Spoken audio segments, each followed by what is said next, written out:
மகா, நான் கூட நினைச்சேன் மகா, உங்களுக்கு என்ன மேக்கப் பண்ண தெரியுமோ, ஐயோ எப்படி பண்ண போறீங்களோ அப்படின்னு நான் ரொம்ப டென்ஷனாவே இருந்தேன். அதுவும் இல்லாம ஃபிளீட்ஸ் எல்லாம் வேற உங்களுக்கு எடுக்க தெரியுமோ என்னமோ தெரியல, அப்படி இப்படின்லாம் யோசிச்சேன். பட் எல்லாமே பர்ஃபெக்டா பண்ணிருக்கீங்க. உங்க மேக்கப்ல எனக்கு ரொம்ப திருப்தி ஆயிடுச்சு. இதோட மட்டும் விட்டுறாம உங்க வீட்ல எந்த விசேஷமா இருந்தாலும் கூப்பிடுவீங்க தானே? கண்டிப்பா உங்களை கூப்பிடாம வேற யார கூப்பிட போறேன். ஒரே ஒரு உதவி பண்றீங்களா? எனக்காக இவ்வளோ தூரம் நீங்க மெனக்கட்டு மேக்கப் பண்ணியிருக்கீங்க. இதுக்கப்புறம் உங்களுக்காக நான் செய்யாம இருப்பேனா? என்னன்னு சொல்லுங்க. இல்லங்க, எனக்கு தெரிஞ்சவங்களோட கல்யாணம் இன்னைக்கு. ஆ அந்த பொண்ணுக்கு அப்பா அம்மான்னு யாருமே இல்லை, அண்ணா தான். இப்போ அவளுக்கு கல்யாணம், அவளுக்கு நான் போய் நிற்கணும்னு ஆசைப்பட்றேன். அந்த பொண்ணும் என்னைய நீங்கள் வந்துருங்கன்னு சொல்லிட்டே இருந்தா. அதான் கொஞ்சம் சீக்கிரம் முடிஞ்சிருச்சுன்னா நான் அவங்க கல்யாணத்துக்கு போகணும். என்ன சொல்றீங்க? என்னோட வெட்டிங்க்கு நீங்க இருக்கணும்னு நான் நினைச்சிட்டு இருக்கேன், இல்ல நீங்க கிளம்புறேன்னு சொல்லிட்டு இருக்கீங்க. இல்லைங்க, உங்களுக்குன்னு சொந்தம் வந்தோன்னு இத்தனை பேர் உங்களை சுற்றி இருக்காங்க, அந்த பொண்ணுக்கு யாருமே இல்லை, அதான். ஓ அப்படியா? சரி, ஓகே. போங்க, மேக்கப்லாம் முடிஞ்சிருச்சு. ஆனால் என்ன, ஃபோட்டோ எடுக்கும்போது தான் கொஞ்சம் வேர்த்துச்சுன்னா இந்த மாதிரி ஸ்வெட்டிங்காக இருக்கும். அதான் என்ன பண்ணுறதுன்னு தெரியல. இல்லை அதெல்லாம் ஒன்றும் ஆகாதுங்க. வேர்த்துச்சுன்னா மேக்கப் கலையாது. இல்லை அதெல்லாம் இதில் ஆகாது. ஓ சரி சரி, நல்லபடியாக இருக்கணும். ஏன்னா என்னோட ஆல்பமில் என்னோட ஃபோட்டோஸ் எல்லாமே நீட்டாக இருக்கணும். ஏன்னா என்னோட சொந்த பந்தம் எல்லாருமே வருவாங்க. கல்யாணம் இது வந்து இன்னையோட முடியாது. இந்த ஃபோட்டோஸ் எல்லாமே வந்து காலத்துக்கும் பதில் சொல்லும். அப்போன்னா நான் யார்கிட்ட கட்டினாலும் நீங்கள் தான் மேக்கப் பண்ணீங்கன்னு சொல்லணும். நல்லா இருக்கணும். நல்லா இல்லைன்னா அப்புறம் அவ்வளோதான். இல்லை அப்பெல்லாம் ஒன்றும் இல்லை. எம்மாடி மருமகளே. அத்தை. எந்திரிக்கலாம் வேணா, உட்காருமா. என்னம்மா பிடிச்சிருக்கா? பிடிச்சிருக்குங்க அத்தை. அடடே, என் புள்ள எம்பிட்டு அழகா இருக்கா. ஊர்ல வரவளுக கண்ணு எல்லாமே பொண்ணு மேலதாமா இருக்கும். கண்ணுமே வச்சு விட்டியா? எல்லாமே வச்சாச்சு. என்னம்மா மேக்கப்லாம் உனக்கு பிடிச்சிருக்கு தானே? ஏதோ 26,000 ரூபா, அவ்வளோ கட்டணும் இவ்வளோ கட்டணும், அப்படியாப்பட்ட ஆட்களை கூட்டிட்டு வரணும்னு. ஆனா பாரு, இந்த புள்ள எப்படி நல்லா நீட்டா பண்ணியிருக்கா. ஆமாங்க அத்தை. நான் கூட எப்படி பண்ணுவாங்களோ என்னமோ நினைச்சேன். பரவாயில்ல, எனக்கு ரொம்பவே பிடிச்சிருக்கு. எப்படியோ மேக்கப் உனக்கு பிடிச்சதுல அது போதும். அங்க ஊருப்பட்ட வேலை கிடக்குதுமா, அதனால நாங்க அங்க போறோம், நீ இருந்துக்க. அத்தை, அப்புறம் இவங்க கிளம்புறாங்களாமா? கிளம்புறியா? என்னம்மா? இல்ல, உமாவுக்கு கல்யாணம், அப்பா அம்மா இல்லாத புள்ள, அதான். ஆமாமா, எனக்கும் அந்த புள்ள சொந்தக்காரி தான். இருந்தாலும் என் பையன் கல்யாணத்துக்கு உன்னை காசு கொடுத்து கூட்டிட்டு வந்திருக்கேன். நீ அங்க போயிட்டீன்னா அப்புறம் இவங்களுக்கு பண்ண வேண்டியதெல்லாம் பண்ணணுமே. ஆமா, சும்மா மாமா வந்த காசு வாங்கிட்டு போகதானே வந்த. காசு வாங்கின காசுக்கு ஒழுங்கா வேலை செய்யறது இல்லையா? அதெல்லாம் கல்யாணம் முடிஞ்சதுக்கு அப்புறம் போவ. இல்லங்க, அது சும்மா ஒண்ணும் உன்னை வர சொல்லல. காசு கொடுத்து தான் கூட்டிட்டு வந்திருக்கு. எந்த வேலையா இருந்தாலும் பாதியில விட்டு போகாத, முழுசா முடிச்சு கொடுத்துட்டு போ. ஐயோ அம்மா, என்னம்மா, கொஞ்சமாவது புரிஞ்சுக்கோங்கம்மா. போட்டுமா, அதெல்லாம் ஒன்றும் ஆகாது, நான் பாத்துக்கிறேன். சும்மா தர்மத்துக்கா செஞ்சுட்டு போறாங்க, வேலை செஞ்சதுக்கு கூலி தானே வாங்கிட்டு போறாங்க. என்னம்மா பேசிட்டு இருக்க? மற்றவங்கள இந்நேரத்துக்கு கூட்டிட்டு வந்தா 26,000 ரூபாய் ஆயிருக்கும். இவங்களால அவ்வளவா ஆச்சு? இல்ல அவ்வளோ காசையும் நம்ம என்ன கொடுத்துட்டோமா? அப்படி ஒன்றும் இல்லைல்ல. அப்புறம் என்னம்மா, போயிட்டு வரட்டும், விடுங்க. சரி, என் மருமவ சொல்லிட்டா, அதுக்காக விடுறேன். சரி போ, என்ன பண்றது. அத்தை, அவங்களுக்கு கொடுக்க வேண்டிய காசை கொடுத்துருங்க. சரிம்மா. இங்க பாருமா, இனிமேலாம் இந்த மாதிரி எல்லாம் பண்ணிக்கிட்டு இருக்காத. பாதியிலே விட்டு போடுறேன் ஓடுறேன்னு, சரியா? ஒரு வேலையை எடுத்தா உருப்படியா செய்யு, இல்லைன்னா இந்த மாதிரி செய்யறேன்னு ஒத்துக்காதீங்க. காசு செலவானாலும் பரவாயில்லன்னு நாங்க பெரிய இடத்துல உள்ளவங்கள கூப்பிட்டு இருப்போம். மன்னிச்சிருங்கம்மா. போய் தொலை போ. மகா, நீங்க எதுவும் தப்பா எடுத்துக்காதீங்க. சரியா? பார்த்து போயிட்டு வாங்க. ஏய், வந்து காசை வாங்கிட்டு போ. சரி. Happy married life. தேங்க்யூ மகா. ஏய், காசுனே அப்படியே போற, இதெல்லாம் எடுத்து வைக்கிறது இல்லையா? இந்த எடுத்து வச்சிட்டு போறேம்மா. ஏம்மா, நீ போமா, நான் எடுத்து வச்சுக்கிறேன். இன்னும் ஏகப்பட்ட வேலையெல்லாம் இருக்கு. அப்பெல்லாம் ஒவ்வொன்றையும் ஓப்பன் பண்ணிட்டு இருக்க முடியாது. நீங்க போங்க மகா, நான் எடுத்து வச்சுக்கிறேன். ஏய், எதுக்குடி போ சொன்னேன்? சும்மாவா தராங்க காசு? பாவம்மா, எனக்கெல்லாம் நீங்க இருக்கீங்க. அந்த பொண்ணுக்கு யாருமே இல்லையாம்மா. போயிட்டு போட்டு விடுமா. இந்தா, இதுல 6,000 ரூபாய் இருக்கு, வச்சுக்க. சரிங்கம்மா. சரி, இப்ப எப்படி போவ? நான் அப்படியே நடந்து போய்க்குவேன். ஊட்டில இருந்து நாங்க கூப்பிட்டோன்றதுக்காக வந்திருக்க.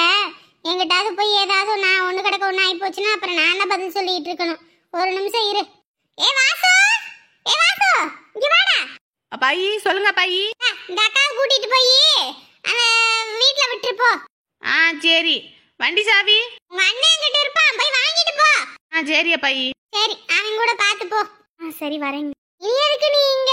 அத கல்யாணம் முடிஞ்சு நாங்களே வீட்டுக்கு போயிருவோமே, கிளம்பு. இது ஒரு ஆளுன்னு அங்க இருந்து கூட்டிட்டு வந்த பாரு, என்ன சொல்லணும். இதுக்கு தான் இந்த மாதிரி ஆளுங்களை எல்லாம் கூப்பிடவே கூடாது. காசு மட்டும் சொலையா வாங்கிட்டு போற ஆளுங்க, வேலையை உருப்படியா செய்யறது இல்ல. வந்துட்டீங்களாக்கா? போமாக்கா? சரிங்கப்பா, போலாம்.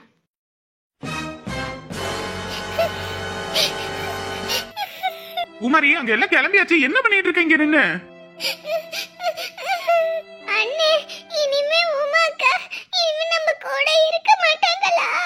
யாருடா சொன்னா? அப்பெல்லாம் ஒண்ணும் கிடையாது. நம்ம போவோம், உமாவை பாப்போம், உமாவை இங்க வருவா, சரியா? அப்ப நம்ம போய் தான் உமாவை அக்காவை பார்க்கணுமா? அப்ப இனிமே அக்கா நம்ம கூட இருக்க மாட்டாங்க தானே? டேய், அப்பெல்லாம் ஒண்ணும் இல்லடா. அங்க உமா ரெடி ஆயிட்டாடா, அங்க போகணும்டா. இல்லன்னா எல்லாரும் சத்தம் போட ஆரம்பிச்சிருவாங்க. வாடா, அங்க கல்யாணத்துக்கு லேட் ஆயி போச்சுல, வா.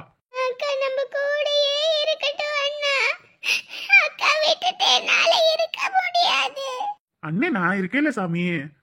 அப்புறம் ஏன்டா அழுவுற? அண்ணனுக்கு கஷ்டமா இல்லையா? அண்ணனுக்கும் கஷ்டமா தானே இருக்கு. அண்ணன் தாங்கிட்டு இருக்கேன் தானே. நம்ம உமாவுக்கு ஒரு நல்லது நடக்கணும் தானே. நம்ம தான் இங்க கஷ்டப்படுறோம்னா உமாவும் கஷ்டப்படலாமா? உமாவது போய் நல்லா இருக்கட்டும்டா. வா, அல்லாம வாடி தங்கம். வா வா, வாடி தங்கம், வா. எங்கடா ரெண்டு பேரும் போனீங்க? மணி ஆயிடுச்சு, அங்க வேற எல்லாம் வந்திருப்பாங்க. போறது இல்லையா? வந்தாச்சத்த, போவோம். உமாவை பாரு, கல்யாண பொண்ணு மாதிரியா இருக்கா. ஒரு சிரிச்சு கலகலனே இல்ல. ஏனோ தானோ யாருக்கோ கல்யாணம்ன்ற மாதிரி நிக்கிறான். சின்ன பொண்ணு இல்லத்த, அப்படிதான். சின்ன பொண்ணா? இனியா அடுத்த வீட்டுக்கு போறா. இனிமே அப்படிலாம் இருக்க கூடாது, சரியா? சிரிச்சு கலகலன்னு இருக்கணும். வா போலாம். சாமி, நம்ம வந்துட்டோம். இன்னும் பொண்ணு வீட்ல இருந்து யாருமே இன்னும் வரவே இல்ல. வந்துருவாங்க தானே? வராம எங்கம்மா போறாங்க? அதெல்லாம் வந்துருவாங்கம்மா. இல்லையா, இந்த பிள்ளைகளால நம்பிதான் நம்மளும் ஓரளவுக்கு கல்யாணத்துக்கு ஜாமான் எல்லாம் வாங்கி வந்து நிக்கிறோம்.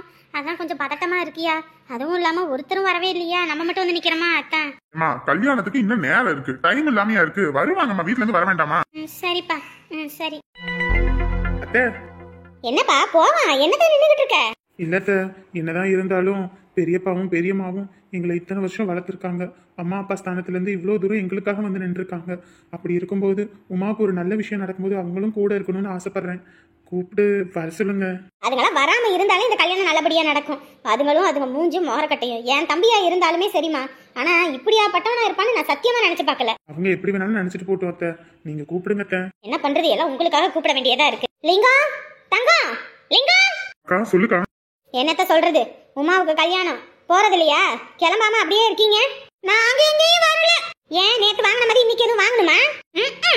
அக்கா நான் கூட்டிட்டு வரேன்க்கா, நீ போக்கா. இங்க பாருடா, கல்யாணம் வேற நேரம் ஆகி போச்சு. அதனாலதான் இந்த சொத்து பிரச்சனையை பத்தி நான் இப்ப பேசாம போறேன். போயிட்டு வந்து நான் வச்சுக்கிறேன். பாக்கலாம் பாக்கலாம். பாரு பாரு என்ன நடக்குதுன்னு பாரு. நல்ல நேரம் முடியறதுக்குள்ள நீ அங்க போக்கா. அங்க மாப்பிள்ளை வீட்டுல எதுவும் நினைச்சிட்டு இருப்பாங்க, இன்னும் வரல வைக்கலன்னு. நான் இவ்வளவு பேசி பிள்ளைங்களை எல்லாம் எழுப்பி எல்லாத்தையும் கூட்டிட்டு வரேன். சரி வாங்கப்பா, நம்ம போவோம். பெரியப்பா, பெரியம்மா, உங்களுக்கு என்ன பிடிக்காதுதான். இருந்தாலும் என்னோட கல்யாணத்துக்கு நீங்க எல்லாம் வரணும்னு ஆசைப்படுறேன். உங்களுக்கு விருப்பம் இருந்தா வாங்க, விருப்பம் இல்லைனாலும் நீங்க வந்து நின்னா என் அப்பாவும் என் அம்மாவுமே என் கூட வந்து நின்ன மாதிரி இருக்கும். வருவீங்கன்னு நினைச்சிட்டு நான் போறேன். வந்துருங்க. ஏய் தங்கம், அந்த புள்ள பேசிட்டு போனது கேட்டியா? என்ன இப்ப என்ன ஏதோ படத்துல நடிக்கிற டைலாக் எல்லாம் சொன்னா நான் கேட்டு அப்படியே உருகி சொத்தை எழுதி வச்சுவேன் நினைக்கிறீங்களோ? அடச்சி, உங்ககிட்ட எவண்டி சொத்து சொத்துன்னு கேட்டா ஒன்னாலும் என் அக்கா என்னையும் கேவலமா நினைக்குது. என்னமோ நான் என்னமோ சொத்து கலைஞ்ச மாதிரி. எவாரியா, உன் அக்கா நீங்க இருக்க வரைக்கும் நான் பிரச்சனைன்னு சொன்னேன். அதே மாதிரி ஆயிப்போச்சா? முதல்ல அவளை துரத்தி தொலைன்னு சொன்னாலும் கேக்குறியா ஒண்ணா? சீ, நீ எல்லாம் மனுஷியே கிடையாது. என் அக்கா எவ்வளவு பொறுமையா தன்மையா பேசுது. அவன் என்ன கையை நீட்டி கண்ணத்துல அரைவா, நீ அப்பெல்லாம் ஒண்ணும் பேசாம மற மாதிரி நிப்ப. இப்ப உங்க அக்கா சொன்னா மட்டும் என்கிட்ட எதிர்த்துக்கிட்டு வா. இப்ப நீ கல்யாணத்துக்கு வர போறியா இல்லையா? முடியாது. அந்த புள்ள எவ்வளவு தன்மையா பேசிட்டு போகுது. யோ, வர முடியாதுன்னா வர முடியாதியா, போயா. வரலன்னா என்ன, என் தம்பி பிள்ளைங்களுக்கு நான் இருக்கேன், நான் போவேன். தம்பி கொஞ்சம் ஃபாஸ்டா போங்கப்பா, மணி ஆயிடுச்சு. போய்கிட்டு தானே இருக்கோம், போவோம் போவோம். சரிப்பா. உங்க உமாலாம் கிளம்பிட்டாங்களா என்னன்னு வேற தெரியல. பாவம் அந்த பிள்ளைங்க என்னதான் எதிர்பார்த்துக்கிட்டு இருப்பாங்க. ஷோ, இந்த தம்பி வேற ரொம்ப ஸ்லோவா போயிட்டு இருக்கானே. ஐயோ கடவுளே, வேகமா போயிடணும். எங்க வீட்டுக்கு போகணுமா இல்ல கல்யாணம் பண்ற இடத்துக்கு போகணுமா? கல்யாணம் பண்ற இடத்துக்கு தான்ப்பா போகணும். ஓ சரி சரி, கொஞ்சம் ஃபாஸ்டா போயா. சரிக்கா. என்ன, எங்க ஊரு பிள்ளையார் கோவில் தானே? ஆமாப்பா, பெரிய பிள்ளையார் கோவில் நாங்க. தெரியும் தெரியும், அந்த சிவன் கோவிலுக்கு பக்கத்துல. வாங்க. நான் உள்ள போய் அம்பாள் கிட்ட இதை வச்சு கும்பிட்டுட்டு வந்துடுறேன். சரிங்க, போயிட்டு வாங்க. பயந்துகிட்டே இருந்தேன் சம்மந்தி, என்ன ஆச்சு இவங்கள இன்ன வரைக்கும் ஆளை காணாமே, வருவாங்களா என்னவோ அப்படின்னு. வராம எங்கெங்க போறோம், நம்ம பிள்ளைங்க விசேஷம்.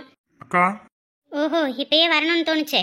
இல்லக்கா அது என்ன நீ மட்டும் தான் வந்திருக்க? உன் பொண்டாட்டி வரலையா? இல்லக்கா பசங்க காலேஜ் போறாங்க. ஆமா, உன் பசங்க மட்டும் தான் காலேஜ் போறாங்க. மத்தவங்க எல்லாரும் வீட்ல தான் உட்காந்து குப்பை கொட்டுறாங்க. என்னங்க என்ன பேசிக்கிட்டு இருக்கீங்க பையன் தம்பி கிட்ட?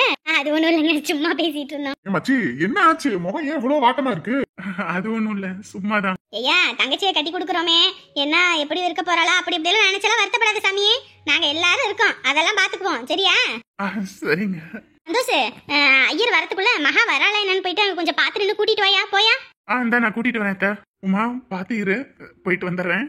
சரிண்ணே, சீக்கிரமா வந்துரு. சரிம்மா, எல்லாரும் இருக்காங்க சரியா? போயிட்டு வரேன்.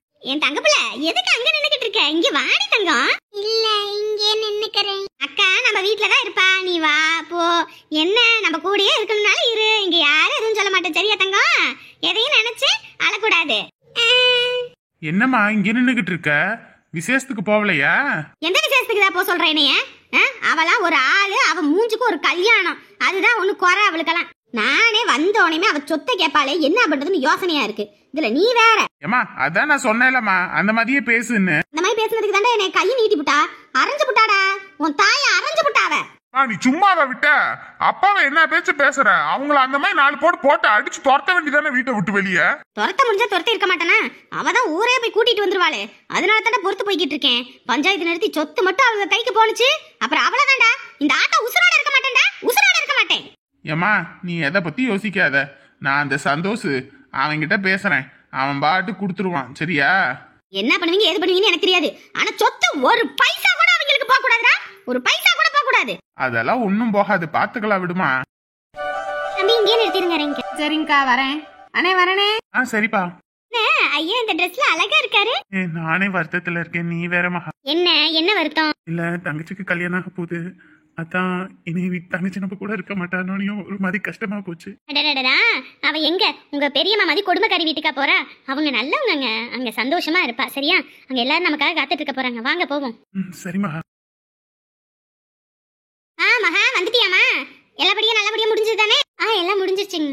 நான் கூட பிள்ளைய தனியா விட்டுட்டோமே, என்ன பண்றியோ எது பண்றியோ நினைச்சு பயந்துகிட்டே இருந்தேன். இங்க கல்யாணம் இல்லைன்னா நான் உனக்கு துணைக்கு வந்திருப்பேன், எதுவும் தப்பா நினைச்சுக்காத. இல்ல நல்லபடியா முடிஞ்சது, ஒன்னும் பிரச்சனை இல்ல. அப்படியே பிள்ளையாரப்பா, நீ தான்பா அருள் புரியணும். இந்த பிள்ளைங்க உன்னைய நம்பி இந்த சன்னிதானத்துக்கு வந்திருக்கு. இதுங்களோட வாழ்க்கையில எந்த ஒரு குறையும் இல்லாம 16 வகையான செல்வங்களும் பெற்று பெருவாழ்வு வாழணும். நீ தான் கூட இருந்த அருள் புரியணும் பிள்ளையாரப்பா. என்னங்கப்பா, தாலி எடுத்து அந்த பொண்ணு கழுத்துல கட்டுங்க. சரிங்கய்யா. மாங்கல்யம் தந்து நானே நாம் அவ ஜீவன ஹேதுனா வன்னே வத்னா விஷ்மஹி சரதீன சரதாஷதம். கெட்டிமலம். என் தம்பியும் நாத்தனார நேரத்துக்கு உசுரோட இருந்து இந்த பிள்ளைங்களுக்கு முன்ன நின்று கல்யாணத்தை நடத்தி வச்சிருக்கணும். ஆனா அவங்க இந்த இடத்துல நிறைஞ்சு இருப்பாங்க. அந்த ஆசீர்வாதம் இந்த பிள்ளைக்கு எப்ப இருக்கணும். இத்தனை வருஷம் என் பிள்ளை அம்பட்டு கஷ்டத்தை பட்டுட்டா. போற வீட்லயாவது எந்த கஷ்டமும் படக்கூடாது. சிறப்புமா 2 பேரும் சந்தோஷமா வாழணும். இப்ப எதுக்கு அலறீங்க? அதெல்லாம் நல்லா இருப்பாவுமா, சும்மா அழாதீங்க. கஷ்டமா இருக்கு. நான் இருக்கேன்ல, பாத்துக்கலாம். ஏம்மா, உங்களை நம்பி நம்ம பிள்ளைய அனுப்பியிருக்கோம், நல்லபடியா நீங்க தான் பாத்துக்கணும்மா. எனக்கு பொம்பளை பிள்ளை இல்லம்மா, ஆனா என் உமாவை சின்ன வயசுல இருந்து நான் என் பிள்ளைங்களா தான் பாத்துக்கிட்டு வளர்த்தேன். இப்ப அதே பிள்ளை என் வீட்டுக்கு மருமகளா வருதுன்னு போது எனக்கு சந்தோஷம் தாம்மா. மருமக இல்லம்மா, என் மகம்மா, என் மக. அவளோட கஷ்டங்கள் எல்லாம் இப்பதாம்மா நான் கேள்விப்பட்டேன். அதுங்களை எந்த கஷ்டமும் கொடுக்காம பாத்துக்கோங்க. என்னாலையும் கொடுத்து உதவ முடியல. பொம்பளையா பிறந்தா நம்ம நிலைமையில இப்படிதானே இருக்கு. அதுக்காக அந்த பிள்ளைங்களுக்கு எதையும் செய்யாம விட்டுருவேன்னு நினைக்காதீங்க. என்னால முடிஞ்சதை கண்டிப்பா நான் செய்வேம்மா. அம்மா அதெல்லாம் நீங்க எதை பத்தியும் கவலைப்படாதீங்க. என் பொண்டாட்டிக்கு என்ன தேவையோ, எப்ப எது தேவையோ அது எல்லாம் நான் செய்வேன். அது மட்டும் இல்ல, என் மச்சானையும் என் குட்டி குழந்தையாவையும் நான் நல்லபடியா பாத்துப்பேன். எதை பத்தி யோசிக்காதீங்க. சரிங்கப்பா, இந்த ஒரு வார்த்தை போதியா? சந்தோஷமா இருக்கணும். ஒரு பெரிய பாவா இந்த பிள்ளைங்களுக்கு எது செய்யறதா இருந்தாலும் என் பொண்டாட்டிக்கு பயந்துக்கிட்டு தான் நான் செஞ்சிருக்கேன். ஆனா இன்னைக்கு அதுங்க நல்லா இருக்கும்னு நினைக்கும் போது ரொம்ப சந்தோஷமா இருக்கு. இதே சந்தோஷத்தோட அடுத்து இன்னொரு விசேஷமும் இருக்கு நம்ம வீட்டுல. அதுக்கும் எல்லாரும் ஜீவன் சிறப்புமா செஞ்சு விட்டுருங்க. அடுத்து இன்னொரு விசேஷமா? என்னது? ஐயோ அண்ணா நம்மள பத்தி பேசுறாரு போல இருக்கு. என்னமா மகா, சொல்லிட்டுமா? வேண்டாமா, என்னன்னு சொல்லுங்கப்பா, அப்பதானே தெரியும். என்ன மகா? அடுத்து நம்ம மகாவோட கல்யாணம் தான். மாப்பிள்ள தான் பாத்துக்கிட்டு இருக்கோம், அதான் ஒண்ணு அமைய மாட்டேங்குது. மாப்பிள்ள நம்ம பாக்கணும்ன்ற அவசியம் இல்ல, நம்ம தங்கச்சியே பாத்துட்டாங்க.